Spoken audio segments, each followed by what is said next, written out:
오늘 본문을 가지고 함께 모여 예배하라 라는 제목으로 말씀을 나누겠습니다. 매년 한국교회 트렌드를 조사해서 발표하는 책이 있습니다. 한국교회 트렌드 2025, 2025년도 한국교회 트렌드가 무엇인가. 거기에 보면은 신조어, 재미있는 신조어가 하나 있습니다. 유황젤리즘. 새로 나온 젤리가 아닙니다. 이 말은 유튜브와 헬라어인 복음이라는 단어 유앙겔리온의 합성어입니다. 쉽게 해석해 보자면 유튜브를 통해서 복음을 듣는 세대라는 것이죠. 이제 기독교인들 대부분이 유튜브를 통해서 복음을 접하고 예배하는 세대가 되었다는 겁니다. 평균적으로 한국인이 하루에 유튜브를 보는 시간이 107분 정도라고 합니다. 1시간이 좀 넘는 시간이죠. 기독교인들은 얼마나 보는가? 113분을 본다고 합니다. 기독교인이 조금 더 많이 보죠. 그래도 감사한 것은 기독교인이 그 유튜브 콘텐츠 가운데 113분이라는 시간 동안에 그래도 85% 정도는 기독교와 관련된 거를 찾아본다고 합니다. 그나마 다행이죠. 요즘 이렇게 유튜브를 통해서 다양한 정보와 지식을 우리가 배울 수 있습니다. 설교를 들을 수도 있고 성경도 배우고 신앙과 관련해서 여러 지식들도 마음만 먹으면 습득을 할 수 있습니다. 그래서 열심히 유튜브로 신앙과 또 지식을 공부하는 분들에게는 신학적으로 좋은 유튜브만 잘 선별할 수 있다면 어느 정도 기초적인 지식을 쌓을 수 있을 만큼 유용합니다. 그런데 여러분 이런 장점도 있는 반면에 단점도 분명히 존재합니다. 그것은 신앙의 개인화가 진행되고 있다는 것이죠. 예전엔 교회 나와서 예배하고 말씀을 듣고 서로 교제함으로 신앙의 성숙과 성장을 이루었습니다. 하지만 이제 그런 공동체적인 성장보다는 개인주의적인 입장에서 편리성과 실용성을 강조하는 종교적 생활이 이제 대두가 된다는 거죠. 예전엔 교회 모여서 신앙생활을 하면서 서로 부딪혀야 됩니다. 서로 다듬어져야 되는 거죠. 시간이 오래 걸립니다. 하지만 그 다듬어지는 과정을 통해서 하나님 나를 만나시고 만들어 가신다는 것이 우리가 무엇인지를 깨달았죠. 근데 이제는 그러지 않습니다. 이제 내가 굳이 다듬어지지도 않고 굳이 부딪히지도 않고 굳이 원석을 하나님께서 보석으로 만드는 과정을 이제 건너뛰어 버립니다. 그냥 원석 그대로 편하게 있고 싶어하는 모습들이 우리의 개인적인 신앙생활을 통해서 나타나는 거죠. 주일이 되면 교회에 가는 것이 아니라 이제 분위기 좋은 카페를 찾아갑니다. 그리고 이어폰을 낍니다. 내가 원하는 교회 유튜브로 설교를 찾습니다. 그리고 한 군데 딱 마음에 들면 그거를 듣습니다. 그리고 마음에 내키면 온라인 헌금도 보냅니다. 심지어 교회 나와서 예배 시간에 이어폰을 끼고 휴대폰을 보다가 가는 학생들이 다른 교회에 5명이 있다고 합니다. 우리 교회 학생들 그렇지 않습니다. 그렇게 해서 내가 주일 예배해야 되는 의무를 마치 다한 것처럼 신앙생활을 종교생활로 만들어가는 거죠. 이런 현실이 우리는 왜 교회에 그러면은 모여야 하는지, 왜 모여서 예배하는 것이 중요한지를 한 번 정도 생각을 해봐야 됩니다. 요즘에 아마 온라인 예배가 활성되면서 가장 많이 듣는 말 중에 하나는 성도 개인이 성전이다라는 말을 많이 들어보셨을 것입니다. 성전, 다시 말해 주께서 영원히 거하실 처소, 여호와의 집, 여호와의 이름을 정하고 두신 곳, 그래서 성전이라고 하죠. 지금 이 시대로 번역해서 다시 한번 얘기하자면 성령이 거하시는 곳이라고도 할 수 있습니다. 구약에서부터 성전은 하나님의 영이 거하는 곳, 하나님이 임재하시는 곳이기에 성전이라고 말할 수 있죠. 코로나로 인해서 개인 온라인 예배가 활성화될 때 여러분 가장 많이 들었던 말이 이 말씀입니다. 오늘 본문 말씀이죠. 오늘 16절에 너희가 하나님의 성전인 것과 하나님의 성령이 너희 안에 거하시는 것을 알지 못하느냐. 여러분 이제 눈에 보이는 교회가 성전이 아니요 성도 개인이 성전이니까 편하게 집에서든 카페에서든 부담 없이 온라인으로 예배를 드리십시오라는 말처럼 들립니다. 그래서 오죽하면 예전에는 캠핑장 가서도 온라인으로 예배하는 캠핑장 예배까지 시도했던 교회가 있습니다. 물론 저 개인적으로도 몸이 불편하시거나 또는 성전의 예배를 사모하지만 부득이하게 출장을 가거나 부득이하게 시험에 임하는 지체들이 어쩔 수 없는 상황에서 온라인 예배가 굉장히 큰 도구라는 것을 저도 알고 있습니다. 그리고 그렇게 해서라도 하나님이 우리 가운데 예배 자리에 참석할 수 있도록 도와주신 거는 굉장히 큰 은혜이고 선물이라고 믿습니다. 그러나 여러분 그거를 사용해서 이제는 우리가 굳이 모여서 예배하지 않아도, 굳이 교회에 나오지 않아도 된다고 오해해서는 안 된다는 것입니다. 고린도전서 3장을 보면 여러분 이 말씀의 배경이 있습니다. 바울과 또한 그의 성전의 동료 아볼로라는 자가 서로 열심히 복음을 고린도 교회에 증거하고 떠났습니다. 근데 그 이후에 복음의 열매가 이제 자라기 시작을 했습니다. 성도들이 성숙하고 자란 거죠. 근데 문제가 뭐냐? 그들 가운데 나는 아볼로에게 세례를 받았다, 나는 바울에게 성경 말씀을 배웠다 하면서 분쟁이 일어나기 시작한 겁니다. 파당이 일어나기 시작한 거죠. 그러면 이때 바울은 복음을 전한 나 바울이나 아볼로나 그저 복음을 심은 자밖에 아니다. 그저 너희에게 복음을 물로 그냥 뿌린 자밖에 되지 않는다. 대신 너희를 그렇게 자라게 하신 분은 우리가 아니라 예수 그리스도라는 것입니다. 예수님으로 인해서 너희가 그 신앙이 자랐다. 복음을 듣고 회심을 했다면 그것은 인간의 능력이 아니요, 인간의 자랑이 아니요, 오직 기초가 되시는 예수님의 은혜라는 것입니다. 여러분 그러면서 말하기를 여러분은 하나님의 성전이며 하나님의 성령이 거하는 자라는 것을 기억해야 합니다 라고 말합니다. 여러분 다시 말해서 너희는 사람의 지혜와 능력으로 구원받은 자들이 아니라 예수님의 십자가 은혜와 성령의 지혜로 구원을 받은 자들이라는 것이죠. 우리가 흔히 이해하는 것처럼 이제 당신들은 성전이 되었으니 눈에 보이는 성전이 무가치해졌다는 의미가 아니라는 것입니다. 그런데 우리는 편리성과 현실성을 붙들기 위해서 이 말씀을 눈에 보이는 성전은 이제 무가치한 것이고 개인의 성전이 아무 데서나 편리하게 예배할 수 있는 자가 되었다라고 오해할 수 있다는 것이죠. 여러분 그렇다면 성도 각 개인이 성령의 전이 되었다는 이 말씀을 일반적으로 우리가 생각하는 눈에 보이는 성전과 비교해서 어떻게 이해할 수 있을까요? 바울의 이 고백 가운데 기억해야 할 단어가 하나 있습니다. 눈여겨봐야 할 단어는 성령이라는 단어입니다. 성령. 하나님의 성령이 거하는 자라는 거죠. 로마서 8장 5절에 보면 이렇게 말씀을 합니다. 육신을 따르는 자는 육신의 일을, 영을 따르는 자는 영의 일을 생각한다. 이렇게 말씀하죠. 그러면 예수를 믿기 전에 우리 몸을 가리켜 성경은 육신이라고 말합니다. 육신. 육신이라는 말은 그 의미 자체로 육체라는 말입니다. 육체. 그냥 몸뚱이에 불과하다는 거죠. 우리가 성령이 우리 안에 거하지 않으시면 그냥 우리는 예전에 죄악된 본성을 따르는 육신에 불과하다. 몸뚱이에 불과하다라는 것입니다. 아무리 열심히 살지만은 나중에 흙으로 돌아갈 수밖에 없는 하나의 몸뚱이에 불과한 존재. 그러나 내 안에 예수를 믿고 성령이 거하시면 이제는 우리는 몸뚱이가 아니라 성령이 함께 하시는 성전이 비로소 된다는 것입니다. 사람이 중요한 게 아니라 그 사람 안에 성령이 계시냐 안 계시냐라는 것입니다. 성도라고 해서 무조건 성전이 아니라 그 안에 성령이 계시는 자만이 하나님의 성전이라고 말할 수 있는 거죠. 그러면 교회는 어떨까요? 교회도 마찬가지죠. 수천 수백 평의 화려한 건물을 지었다고 해서 여러분 그것이 다 교회가 아닙니다.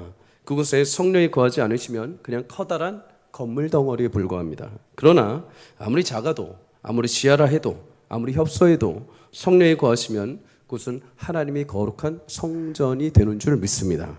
그렇다면 여러분 이제 우리는 교회의 성전됨과 성도의 성전됨을 이해할 수 있죠.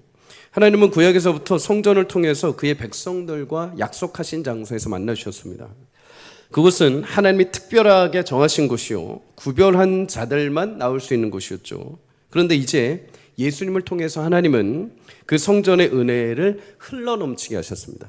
성전이 무가치해진 것이 아니라 성전에서 얼마든지 하나님의 영광의 은혜가 흘러넘치는지 이제 그가 흘러넘쳐서 이제 성도들이란 자들이, 예수님을 믿는 자들이 어디를 가든 그 은혜를 맛볼 수 있게 하신 거죠. 우리 개인에게 성전의 은혜를 하나님이 이제 부어주신 것입니다. 성령의 사람, 그가 어디를 가든 예수를 믿는 어떤 누구라도 어떤 교회에 가서 예배를 하든 어떤 곳에 가든 하나님의 성전에서 예배하는 은혜가 동일하고 그에게 흘러넘치게 하신 것입니다. 그러니 여러분 우리가 성전이 되었다라는 말은 이제 눈에 보이는 가시적인 성전의 가치가 없어진 것이 아니라 눈에 보이는 가시적인 성전에 은혜가 흘러넘쳐서 나에게까지 넘쳐났다는 것입니다. 없어진 것이 아니라 거기서부터 흘러넘치는 은혜가 나를 차고 넘치게 한다는 거죠. 구약의 이스라엘 백성들이 바벨론에 의해서 포로로 잡혀가는 시절이 있었죠. 그들이 그토록 중요하게 여겼던 성전이 폐허가 되고 불타게 됩니다. 그리고 하나님의 영이 예루살렘 성전을 떠나시죠. 하지만 하나님은 포로로 사로잡혀간 자 중에 선지자 에스겔을 통해서 하나님이 약속하신 시간이 지나 다시 그 땅을 회복하실 것을, 예루살렘을 회복하실 것을, 성전의 회복에 대해서 환상으로 보여주십니다. 에스겔 47장에 보면 하나님은 에스겔을 성전 동쪽 해가 떠오를 때 가장 먼저 햇빛을 받는 성전의 시작이라고 할 수 있는 동쪽 문으로 그를 데려가십니다. 그곳에서 에스겔은 회복의 귀한 징조를 보게 되죠. 성전 문지방 밑에 물이 흘러넘치기 시작해서 동쪽으로 흐르다가 성전 오른쪽 제단 남쪽으로 흐르고 북쪽으로 흐르고 전체적으로 성전에 물이 흘러넘치게 됩니다. 점점 물이 차오르기 시작을 합니다. 처음에는 에스겔이 서서 그것을 측량하는 자를 통해서 측량을 해봤더니 발목까지 물이 차오릅니다. 조금 시간 더 가니까 무릎까지 차오릅니다. 조금 더 가니까 허리까지 차오릅니다. 그 뒤에 보니까 물이 가득 차고 사람이 도저히 건너지 못할 강물이 되었다라고 말합니다.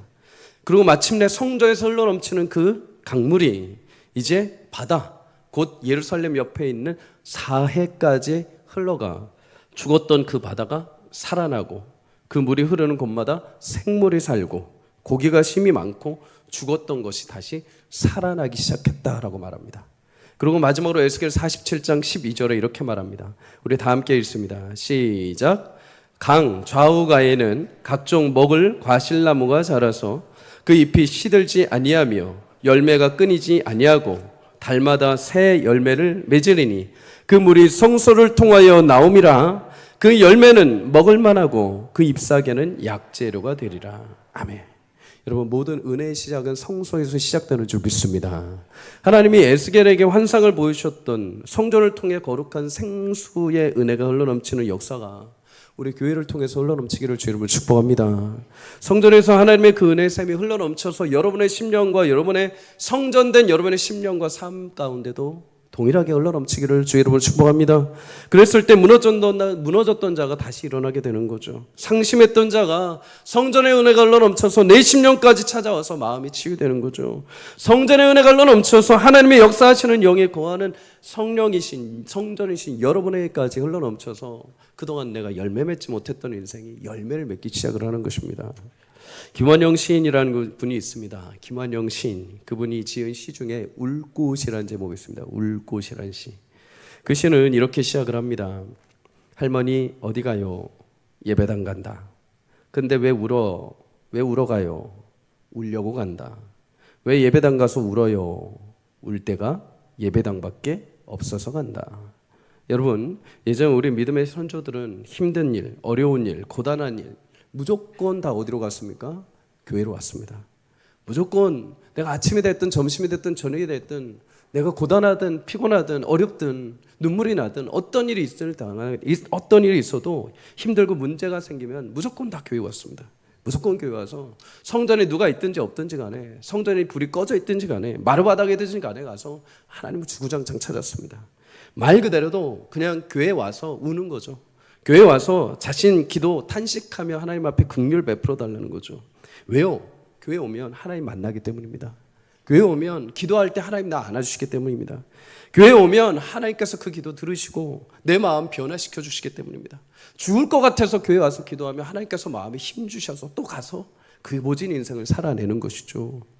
저는 재수 생활을 했습니다. 재수 별로 나쁜 거 아닙니다. 좋은 겁니다.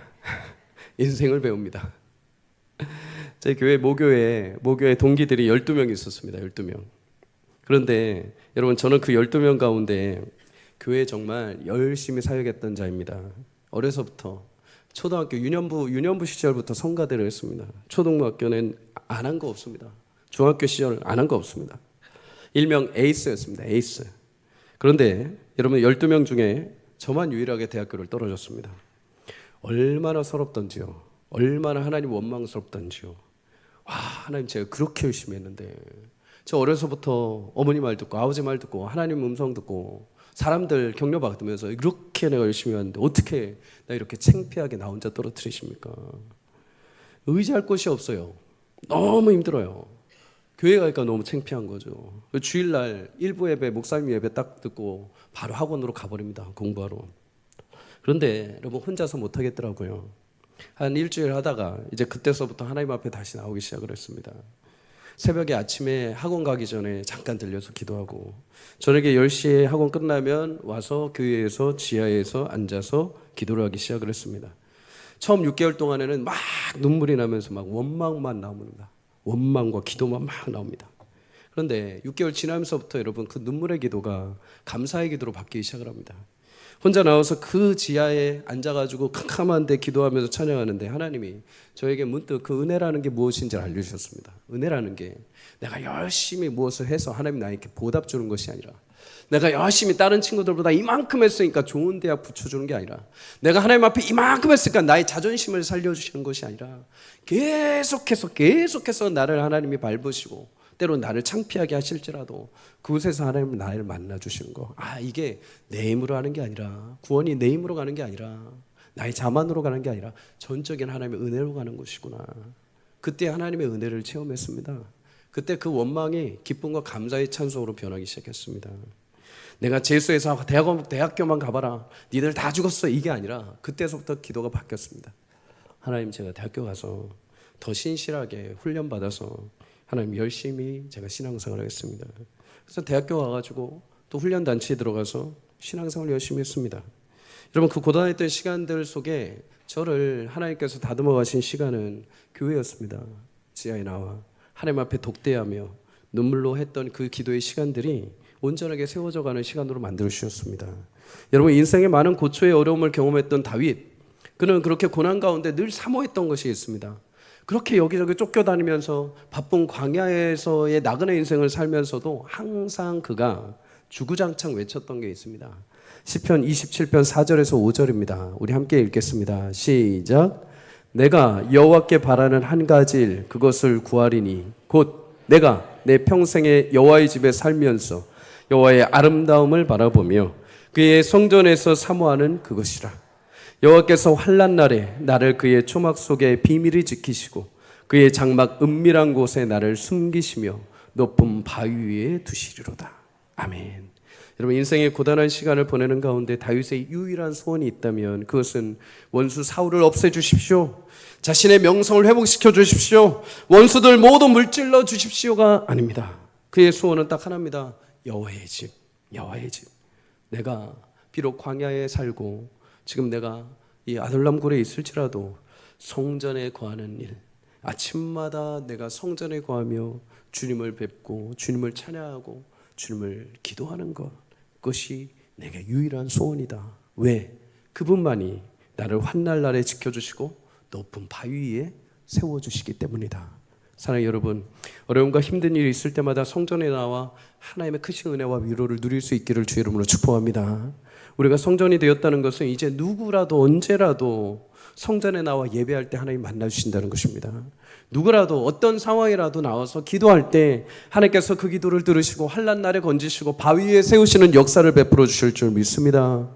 성전에 나와 기도할 때, 예배할 때 여러분 하나님이 감싸 안으시고 은혜를 주시는 그 귀한 맛을 여러분 누릴 수 있기를 주의 이름으로 축복합니다. 그러니 여러분, 시간이 날 때마다 오늘은 어디 가지? 오늘은 누구랑 놀지도 좋지만 내 사랑하는 주님, 오늘 주님 만나러 가야죠. 오늘 내가 어려운 일이 있습니까? 막 전화해서 이거 어떻게 해야 돼? 라고 하는 것도 있지만, 주님, 제 자녀가, 내 사업장이, 내 인생이 막 여러 사람들한테 한탄하기보다도 주님 앞에 나오셔서 독대하십시오. 시간이 언제 되든 여러분 성전문은 활짝 열려 있습니다. 이 큰 성전 여러분 이렇게 평일날 가만히 놔뒀다가 어디 나중에 뭐 시집 갈 때 가져가실 겁니까? 이 성전 나와서 기도해야죠. 이 성전 눈물로 채워야죠. 이 성전 나와서 주님 만나야죠. 여러분, 예배할 때마다 또 교회에 나와서 나의 모든 토로할 때마다 이 성전에서 하나님 만나주시는 은혜와 축복을 우리 모두가 누릴 수 있기를 주의 이름으로 축복합니다. 오늘 말씀 가운데 한 가지 더 눈여겨봐야 할 단어가 있습니다. 너희라는 단어입니다. 너희. 6절에 이렇게 말합니다. 너희가 하나님의 성전인 것과 하나님의 성령이 너희 안에 계시는 것을 알지 못하느냐. 여기서 너희는 복수대명사를 사용하죠. 집단적인 의미로 성도들의 공동체를 말씀하는 겁니다. 하나님은 성도들 공동체 가운데 행하시며 교회가 모일 때 그들 가운데 계십니다. 교회는 돌로 지어진 건물이 아닙니다. 성령이 거하시는 곳 교회입니다. 성령이 거하는 성전인 성도들이 모이면 하나님이 계시는 성전이 되며 하나님은 그들과 함께 하시는 줄 믿습니다. 그리고 이렇게 함께 모여 예배하는 것은 하나님의 명령이요 성도에게 큰 축복이 되는 것이죠. 마태복음 18장 20절에 말씀합니다. 두세 사람이 내 이름으로 모인 곳에 나도 그들 중에 있느니라. 여러분, 아무런 모임에나 주님이 함께 하시지 않습니다. 아무나 모였다고 해서 그곳에 하나님이 함께 하시지 않습니다. 주의 이름으로 모인 자들입니다. 주의 이름으로 모였을 때 그곳에 하나님이 함께 하십니다. 성도가 아무리 모여도 그곳에 하나님이 안 계실 수 있습니다. 그때가 언제입니까? 주의 이름으로 모이지 않았을 때입니다. 우리의 모임대로, 우리 노림대로, 우리 세상의 쾌락대로 모이는 곳에 하나님 모이지 않으십니다. 그러나 단 두 사람이라도 주의 이름으로 모여서 기도할 때, 주의 이름으로 모여서 예배할 때, 주의 이름으로 모여서 서로 위로할 때 주님은 그들과 함께 하시는 줄 믿습니다. 여러분, 누구든지 주님께서 함께 모이게 하시는 그 은혜를 누릴 수 있기를 주의 이름으로 축복합니다. 그런데 7절에 의미심장한 말씀을 하시죠. 누구든지 하나님의 성전을 더럽히면, 성전을 더럽힌다, 원어로 파괴한다라는 말입니다. 여기서 파괴한다는 말은 이런 포크레인을 끌고 와서 교회를 허문다는 의미가 아닙니다. 모임을 폐하면, 곧 성도들이 함께 모여 예배하는 것을 하나님이 기뻐하시는데 그 성전의 모임을 폐한다면, 성전으로서의 합당한 의무를 하지 않는다면 하나님이 그를 멸하시겠다라는 것입니다. 여러분, 우리는 예수님의 이름으로 함께 모일 때 세상을 이길 수 있는 줄 믿습니다. 그런데 여러분, 실제로 히브리서에 보면 성도들의 모임을 폐했던 자들이 등장을 합니다. 히브리서 10장 25절에 이렇게 말합니다.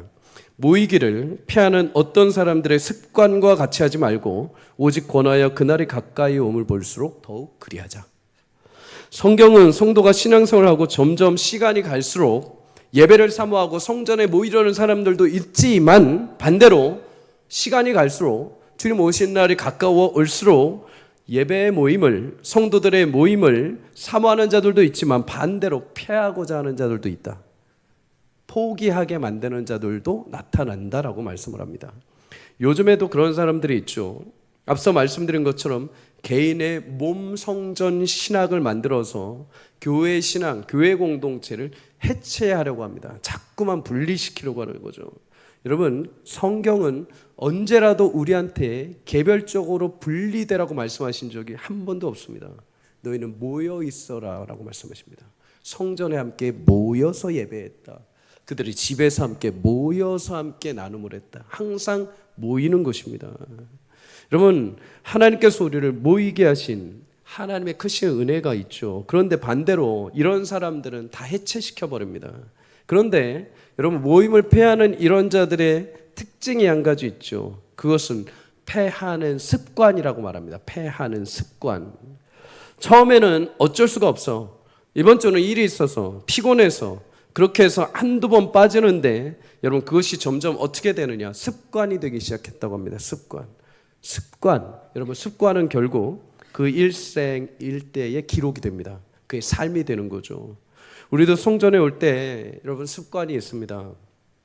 정확하게 딱 4분 58초도 아니고 딱 5분 늦게 오시는 분들이 있습니다. 예배식 하면 어떻게 그렇게 정확하신지 딱 찬양이 끝나고 땡 칠 때 들어오시는 분이 있습니다. 습관적으로 우리가 지각을 하는 거죠. 습관적으로 교회 나오면 이어폰 꽂는 사람이 있습니다. 습관적으로 교회 나오면 휴대폰 보는 사람이 있습니다. 교회 오면 습관적으로 꿈나라 가시는 분들이 있습니다. 물론 이런 습관도 안타깝지만 가장 위험한 습관이 하나 있습니다. 그 습관 이스라엘 백성들이 가지고 있었습니다. 예레미야 22장 21절에 이렇게 말합니다. 내가 평안할 때에 내가 내게 말하였으나 내 말이 나는 듣지 아니하리이다 하였나니 네가 어려서부터 나의 목소리를 청종하지 아니함이 너의 습관이라. 이들이 과거부터 하나님이 말씀하시면 아유 그러지 않을 거예요 하면서 아예 들으려고 하지도 않는 습관이 있었답니다. 하나님 말씀하시면 아유 그럴 일이 없어요 하면서 아예 귀를 닫아버리는 습관이 있었다는 거죠. 사랑하는 여러분, 우리가 예배 나오고 기도할 때마다 우리에게도 습관이 있습니다. 내가 마음이 닿지 않고 내가 마음이 열리지 않으면 안 들으는 습관. 하나님이 아무리 말씀을 해도 내가 가지고 있는 경험으로 살아가려고 하는 습관. 하나님이 우리 가운데 그렇게 명령하시고 말씀하시는데도 아유 괜찮아요 그렇게 안 해도 살아가요 하는 습관들. 사랑하는 여러분, 올 한 해 우리가 기도하면서 예배를 위해 모임을 위해 여러분 열심히 기도할 때 좋은 습관이 우리 가운데 일어나기를 주 이름으로 축복합니다. 예수님은 누가복음 22장 39절에 습관을 따라 감람산으로 가셨다고 말합니다. 예수님조차도 공생의 기간에 하나님의 일을 하시기 위해서 하나님을 위해서 좋은 습관을 가지셨습니다. 우리도 마찬가지죠. 하나님을 사랑하러 모이는 습관을 가져야 됩니다. 예배 나올 때 미리 나오는 습관, 항상 웃으면서 격려하는 습관, 주님 앞에 먼저 나와서 기도하고 예배를 준비하는 습관, 찬송할 때도 힘있게 믿음으로 찬송하는 습관, 기도할 때도 뜨겁게 기도하는 습관, 서로 사랑하고 손해가며 격려하는 습관, 예배와 모임 가운데 그런 습관이 우리 가운데 일어나서 여러분 그것이 우리 일상이 되고 우리 삶이 되고 그것이 하나님이 임재하시는 초소해 주시는 기쁨이 될 수 있기를 주의 이름으로 간절히 소망합니다. 사랑하는 여러분, 성전에서 하나님 만나는 은혜가 있기를 주의 이름으로 축복합니다. 성전은 건물이지요. 그러나 그곳에 그리스도 믿는 자들이 모이면 그곳은 성령이 임하시는 곳이 됩니다. 하나님이 약속하신 처소가 되기 시작을 합니다. 사랑하는 여러분, 함께 모여서 예배할 수 있기를 주의 이름으로 축복합니다. 그리고 그 예배를 통해서 흘러넘치는 은혜, 생수의 은혜가 여러분들이 각자의 삶에 어디를 가든, 내가 어디 처소에서 예배를 하든, 어디에서 내가 기도하든, 어디에서 내가 어떤 일상의 삶을 살든 그 은혜가 흘러넘쳐서 여러분 삶의 현장에 아름답게 나무가 맺고 시들어있던 과실이 철을 따라 열매를 맺고 죽어있던 마음의 심령이 살아나고 소생하는 복된 은혜가 성전을 통해 여러분 각 개인의 성전에게 흘러넘치는 복된 은혜가 올 한 해 우리 가운데 임하기를 주의 이름으로 간절히 축복합니다.